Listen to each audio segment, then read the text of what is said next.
Josh Groban, Hello. how are you? Good. How are you? Welcome to the show. Thank you for having me. It's nice to have you. Oh, it's a pleasure. I want to talk about the record, but in a little while. I want to Okay. talk about the television show first. Okay.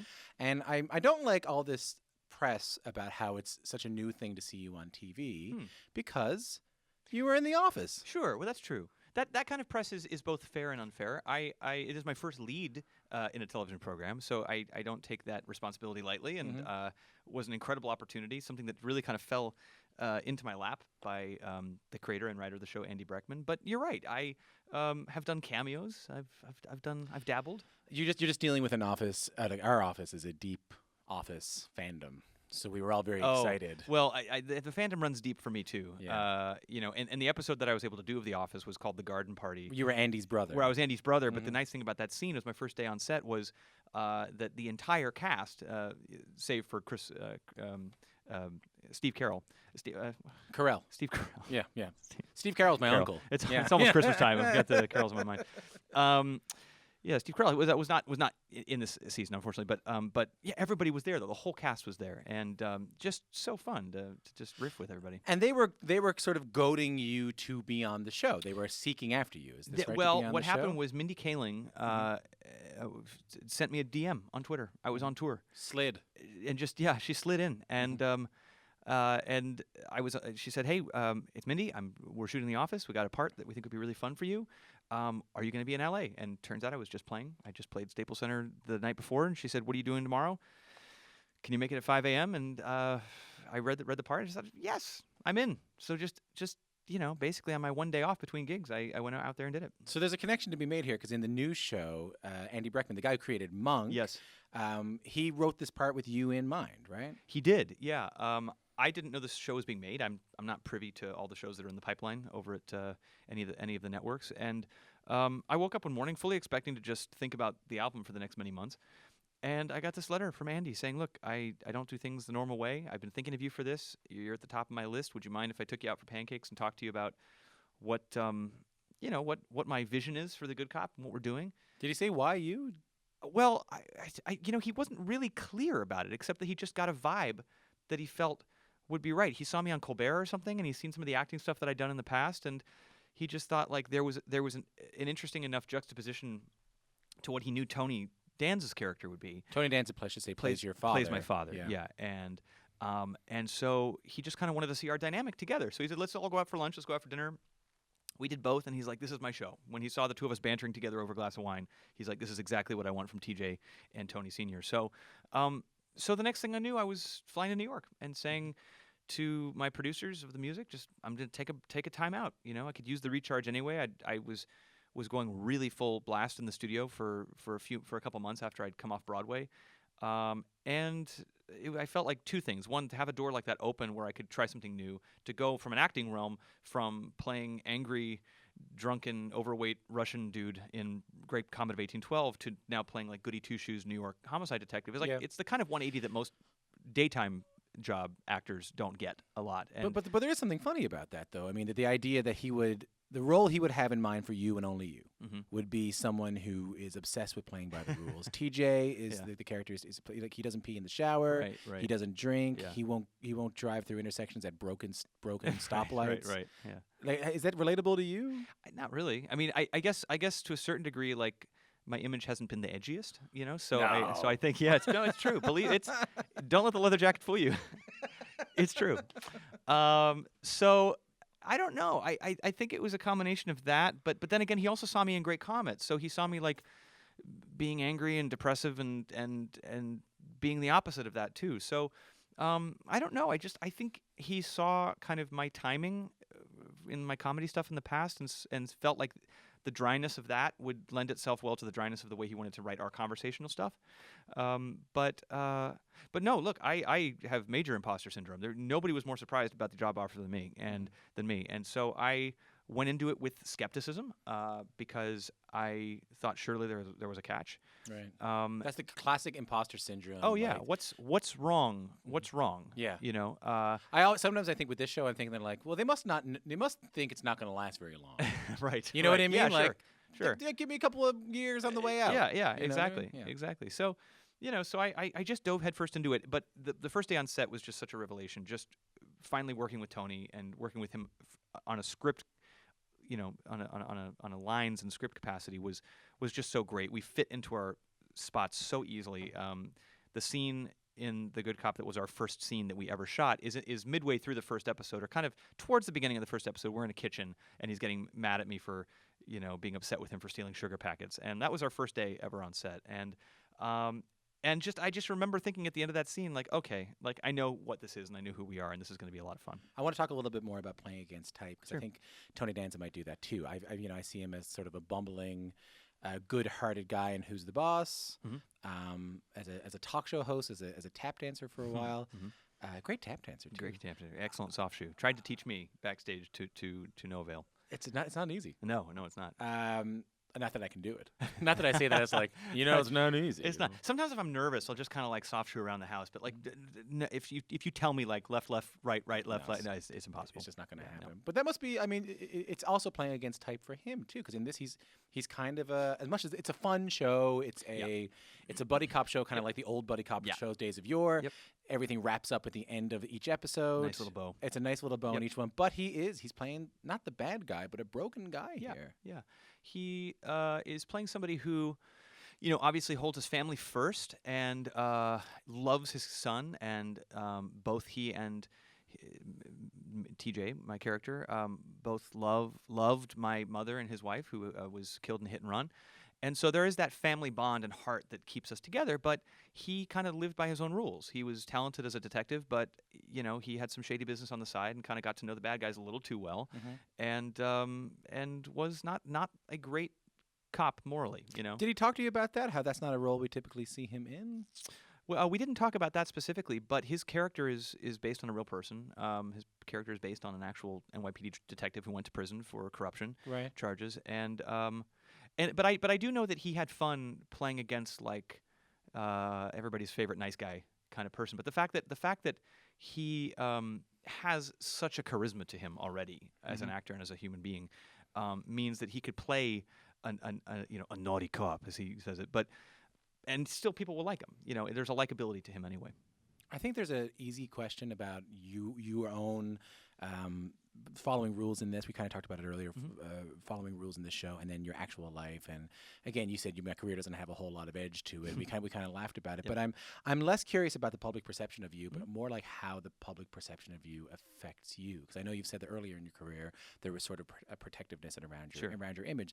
And Josh, with all respect to you, I mean, anytime you're worth a bunch of money and people have money invested in you, they're going to be also invested in your image in the way, and making sure you don't do other things. Of course, I got to know you better through Twitter. I got to know you better through. I was like, I didn't know this guy was this guy, and well, no disrespect to you. Of course, that's one of the good things about social media is you can send a tweet the way you'd send your friend a text at 1 a.m. So how does that affect you? The idea of someone else's expectations around your image. I held on to those expectations really tightly for the first 7 or 8 years of my career. These were coming from labels, I guess, and from more from. With all due credit to my label, they never like pushed. They never. I never had like the talk with them of like, you better not do this or that because we've got our money invested. They let me be me the whole time. If there had ever been a situation where there would have been a problem, maybe we would have had that talk. But I never felt a pressure from my label to be the kind of person they felt the purity of my music was. So there was some pressure coming. But the pressure I put on myself, really, and also absolutely, because. When you're 16, 17 years old and suddenly you get thrust into a business where you're singing for an older audience, an audience that's smarter than you are at that time, certainly, and expects a certain kind of pristine and technically really, really good singing and pureness of voice, I didn't have to, decide to be a saint. My voice is attached to my psyche. Like I couldn't go out and party. I couldn't go out and have the fun, fall and get yourself back up. Because you had to protect your instrument? I had to protect my voice. Yeah. So honestly, like it was my singing that kind of kept me on the straight and narrow because I had to get enough rest. I had to drink lots of water. I had to not put anything in my body that would keep me out of control when it came to concert stuff. So it wasn't until like my late 20s, even early 30s, where I decided for myself that I needed to just smell the roses, have some fun, not think of my image or my voice as this like, precious vase that could be shattered at any moment. Was there a specific event that triggered that change? Because that feels like a dramatic one. I think as I started writing more, and certainly when I started working with Rick Rubin, I realized that I needed to gather life experiences if I was going to sing about life, and I needed to make time for balance in my life so that I could present songs coming from me rather than just being presented by me as like the kid vocalist with the pretty voice. And I wanted to add a sincerity to those songs, and I wanted to, I had to play catch up a little bit with my life experiences to those songs that I sang when I first started. I mean, when I was singing songs when I was 19 and 20, I was singing about things I had yet to experience. Like what? A song like "To Where You Are," which became a deeply personal song about loss to so many people. I didn't really. I loved that I was able to sing something like that for others, in service of others, to give other people comfort.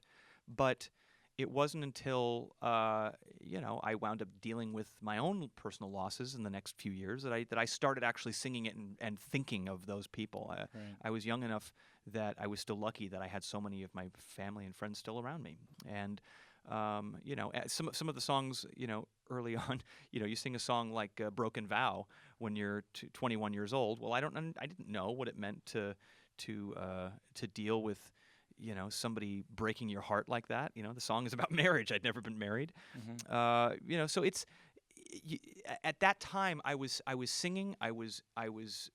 But much of my emotion at that age was coming from empathy of what it must be like to go through those things, and the same way you take on a script as an actor and try to sing that. Later on, and once I hit 25, 26, 27, then I was able to actually go back and revisit those songs. Now I can sing my entire catalog, and I've got specific stories, specific emotions that swell up for every single one of my songs. But That's what I was going to ask. Like, once you have had a breakup, once you have Right. experienced loss, Yeah. once you have Yeah. had a drink and Yeah. maybe too many and woke up the next morning, Right, sure. that must change the way you sing It these does. songs. Yeah, it does. It does. And the more I make time for stuff that seemed too extracurricular, the more fun I decided to kind of start having, the more I enjoyed my job. And But you didn't go the full other way. No. Like, there was no, Josh Groban strung out. I'm still a control freak. Like, I mean, truth be told, like, nothing makes me happier than to feel like I'm using my voice and making music to the best of my ability. Like, there is still no greater high or excitement or feeling of self-worth and validation than when I feel like I've walked off stage and crushed it, and I've given fans something that they really, really want, and I've been able to get out of the speakers what I have rattling in my head. That is the best feeling I've ever had. By the way, I had that bug when I was a kid. When I was a kid, I wanted to be in theater. I wanted to be on stage. To me, there was no greater dream than the idea of going up and telling stories 8 times a week. So, I don't know. I was never a kid who even looked at the other side of the fence and said, "Ooh, that looks kind of fun." Right. I just wasn't. I liked other things. I feel like you might talk about your voice as a separate entity than you sometimes. I have to, because it's all singers are crazy, and I'm not wrong, right? No, not at all. And I think a lot of singers would say the same thing, that keeping your voice in check is like taming like a wild animal. Sometimes your head and your voice are doing entirely opposite things, and so you have to take care of it like a pet or a plant. And Or it's kind of like Wolverine's claws, though. I mean, yeah, that's a much cooler I do metaphor. feel like, Thank you for.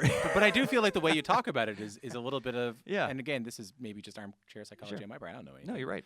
But Wolverine was born as this kind of normal guy. I actually haven't read Wolverine, but I'm assuming he I was hoping you'd tell me about he Wolverine. here's what we can assume. Tell me. Yeah. Two dudes with beards and leather and jean jackets talk about Wolverine.